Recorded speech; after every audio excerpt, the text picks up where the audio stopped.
কাকিমা মাংস রান্না করেছেন? ও কে? ফুটো? ফুটকে আমাকে পাঠিয়ে দিল, বললো যা আমাদের বাড়িতে মাংস রান্না হয়েছে, কে আগে। বলেন কি? ঠিক আছে বাবা, বস, দিচ্ছি। কাকিমা রান্নাটা যা হয়েছে না, হেব্বি মারা হেব্বি।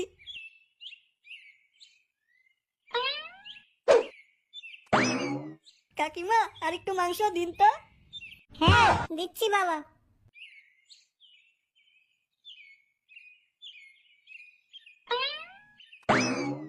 আর একটু দিন কাকিমা, যা খেলাম না মনে হচ্ছে আরো খাই।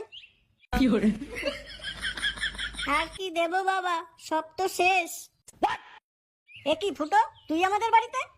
হ্যাঁ মারা, এই দিক দিয়ে যাচ্ছিলাম তো মনে হলো অনেকদিন থেকে কাকিমার হাতে রান্না খাই না, আজকে একটু খেয়ে আসি।